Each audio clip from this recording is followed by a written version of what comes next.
পাকিস্তানের বিপক্ষে প্রথমবারের মতো টেস্ট ম্যাচ ও সিরিজ জয়ের পর শত বছরের টেস্ট ইতিহাসের অনেক কিছুই নতুন করে লিখেছে বাংলাদেশ। ১৩৭ বছরের টেস্ট ইতিহাসে এবারই প্রথম কোনো দল ২৬ রান বা তার নিচে ৬ উইকেট হারিয়ে টেস্ট ম্যাচ জয়ের কীর্তি গড়েছে।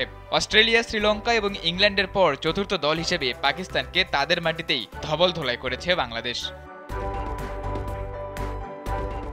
ঐতিহাসিক এ সিরিজ জয়ের পর ক্যাপ্টেন শান্ত বলেন, আবেগটা মুখে বলা কঠিন হবে, কারণ এ ধরনের অর্জন আমার কাছে ব্যক্তিগতভাবে বাংলাদেশের ক্রিকেটের সেরা মুহূর্তগুলোর একটি। এ সিরিজের ট্রফি শান্তর কাছে কতটা আবেগের তার প্রমাণ পাওয়া যায় ফেসবুক পোস্টে। সিরিজ জয়ের পর পরদিন সকালে ফেসবুকে একটি পোস্ট করেছেন নাজমুল হোসেন শান্ত, যেখানে দেখা যায় হোটেল রুমে ঘুমাচ্ছেন শান্ত আর দুহাতে জড়িয়ে রেখেছেন পাকিস্তান সিরিজ জয়ের সেই ঐতিহাসিক ট্রফি, যার ক্যাপশনে লেখা শুভ সকাল। ওয়ালটন ফ্যানের অ্যারোডাইনামিক ব্লেড ঘরের কোনায় কোনায় ঠান্ডা বাতাস ছড়িয়ে হাওয়া বদলে নেয়। ট্রফি জড়িয়ে ঘুমানোর এমন ছবি এর আগে প্রকাশ করেছিলেন ফুটবল বিশ্বের মহাতারকা লিওনেল মেসি, যার নেতৃত্বে ৩৬ বছর পর ২০২২ সালে কাতার বিশ্বকাপে ফ্রান্সকে হারিয়ে স্বপ্নের বিশ্বকাপ শিরোপা ঘরে তুলেছিল আর্জেন্টিনা।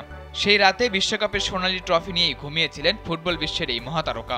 মুহূর্তেই সেই ছবি ছড়িয়ে পড়ে সামাজিক যোগাযোগ মাধ্যমে। এবার ফুটবলের সেই মহাতারকাকেই স্মরণ করলেন বাংলাদেশ ক্রিকেট দলের অধিনায়ক নাজমুল হোসেন শান্ত। ২০০০ সালে টেস্ট স্ট্যাটাস পাওয়া বাংলাদেশের প্রথম টেস্ট জিততে লেগেছিল ৫ বছর। চট্টগ্রামে জিম্বাবুয়েকে হারিয়ে খুলেছিল বনেদি ফরম্যাটে জয়ের খাতা। তবে বিদেশের মাটিতে বাংলাদেশের প্রথম জয় আসে ২০০৯ সালে ক্যারিবীয়দের বিপক্ষে। এবার আগের সব জয়কে ছাপিয়ে গেছে রাওয়ালপিন্ডির এই টেস্ট জয়। ক্যাপ্টেন নাজমুল হোসেন শান্তর হাত ধরেই দেশের ক্রিকেটে আসছে একের পর এক প্রথমের মুহূর্ত।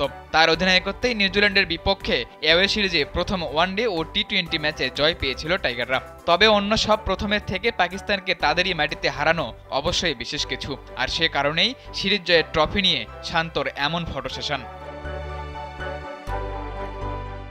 সাদাতুর রাফি, কালবেলা।